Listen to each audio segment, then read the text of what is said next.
What's up, everybody? This is Olive TV. I'm your host, Chris. This is my guest today, Natalie. Hi. Hey. So, first of all, 5 words that describe you. The first one I'd say is awkward and confident, empowered, caring, and self-aware. So, you're studying to be a doctor, Mm-hmm. and so what's the plan for that? How do you think your chances will fare? Well, the fact that I've made it this far, I'm pretty confident that I will pull through in the end. I only have about 2 more years to go. And I'm really having a great time doing medicine, to be honest. Like, before I came, I was quite scared that it would be hard. Because, everyone always tells you medicine is terrible, don't do it. But I think I'm doing okay and I'm enjoying it. So, if you have passion in what you're doing, then I think it will work out. So I'm very confident that it will work out, and maybe eventually I'll actually specialize in something and do well in that too. Specialist? Like what? Um, in mind? I really enjoyed dermatology and the cardio rotations that we did, so maybe that. But we still have a lot more departments to go to, so maybe something else will come up. But for now, I think dermatology and cardio. You're a scholarship student, CSC. That's a big achievement. How did you do that? Well, I've actually won it twice. Nice. The first time was just a complete surprise. I was only it was at the end of my 2nd year, and I was the only one who was that young and competing with people in their 5th year.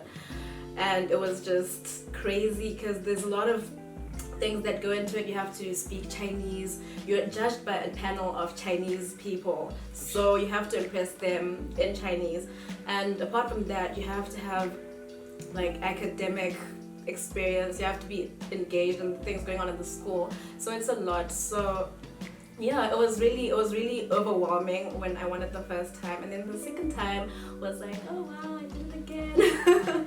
But yeah, it's really something that I'm really proud of because a lot of work went into it. Yeah. And it was very rewarding to actually get it, and to get it twice was just amazing. Got any advice for anybody who wants to try? Work hard. Work hard. Improve your Chinese.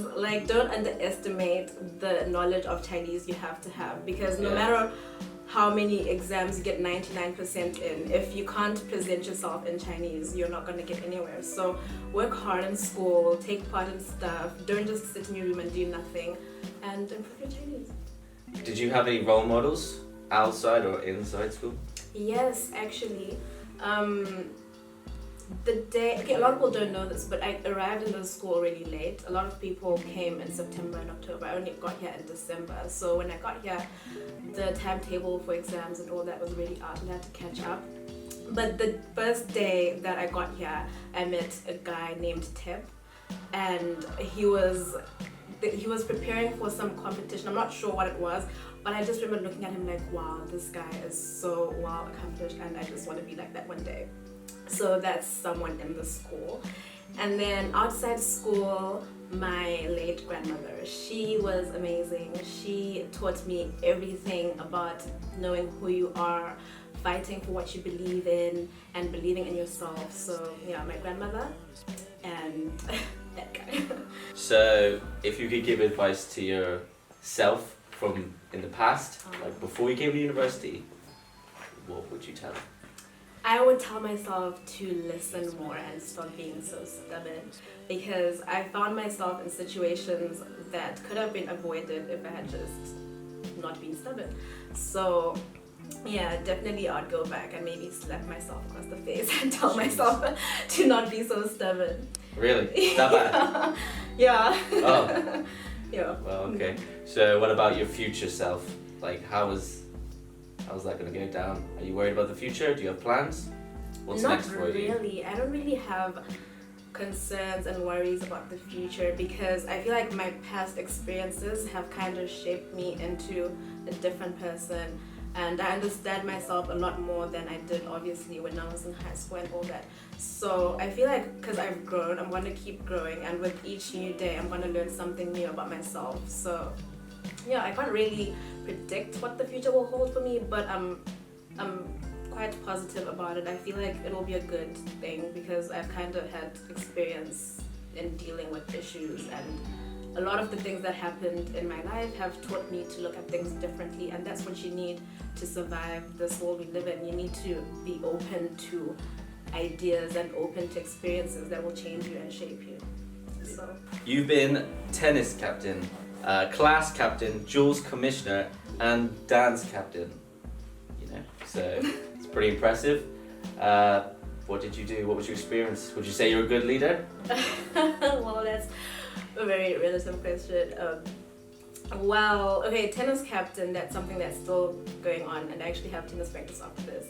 And dance captain was stressful because working with a lot of people, some of whom don't actually know how to dance and want to learn, it can be quite challenging because you're trying to bring people from various aspects of life and bring them together and have one purpose. So that's kind of challenging. And then as for Jules Commissioner, actually I was on the founding team of the association, and we worked on it for about a whole year before we actually got the association launched. And then after that I was the commissioner for 2 years. So in that 3 years of just background and all that, we did a lot, and it taught me to be patient, because Jules is one of the associations on campus that encompasses a lot of people from different backgrounds. So you have engineering students, you have medical students, you have pharmacy students, you have accounting students, you have business students, and all of them coming together. It's different from IPSA and all these other associations where they just have one group of people, but you kind of have to lift everyone and find something that everyone actually wants to do, and that's really hard. It might sound easy and all, but it's really hard to get a group of girls, hormones and all, to kind of just interact and do stuff. So yeah, that taught me to be really patient, because there are a lot of challenging times, and yeah, I think it taught me to be a good leader, because we've actually just recently been named one of the best associations on campus, and so yeah, it's really a proud moment, and it taught me a lot too. Good answer. Okay, and so we'll wrap this up with the final question. You are in the top 10 students of Jiangsu University. You know, how was that experience? I think it's easily the hardest thing I've ever done, if that makes sense. Okay, so in March, towards the end of March, we applied. I don't know who applied, but a lot of people applied, and OEC chose 5 students who would then go to the next round, which is the JSU selection. And so from those 5, there was a lot of voting going on, a lot of just evaluation going on. And the day that the 5 people that were gonna, be like the 5 selected from OEC, the day that was announced, I also found out that my grandmother had died. And I went home. Like, I left everything and I just went. And so that was like on a Friday, and on the Tuesday I received calls from OEC telling me that I had to come back, and I just wasn't having it. I was not gonna come back. And so eventually I found out that I had actually been chosen to go through to the next round, and so I did come back. And I was on the flight preparing for my presentation, and straight from the airport I went to the presentation, where I found out that I was the only student that had made it into the top 100. And it was overwhelming. I was crying, I was talking, I was just so emotional, and I had a lot going on, obviously. And from there I found out that I'd made it into the top 20.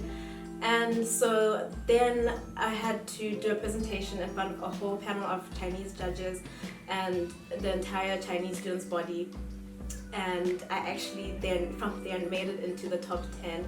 And I was really, really, really proud of myself, because I had worked hard and I had achieved a lot. So I felt like I deserved it, but because of the emotional stuff that was going on, it was so hard to focus and actually do my best, because I just wanted to cry all the time.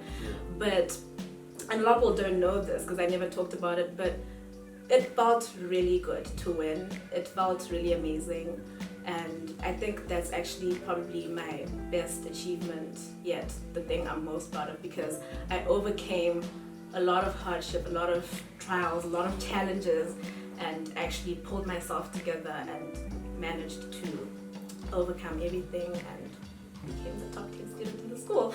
So yeah, that experience was difficult and amazing at the same time because it was so rewarding. Thanks for coming on the show. Thanks for having me.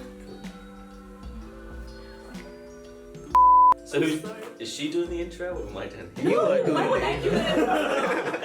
Why would I do that? Yo everybody, I'm Chris, your host. This is Olive TV, and today we have guests Natalie.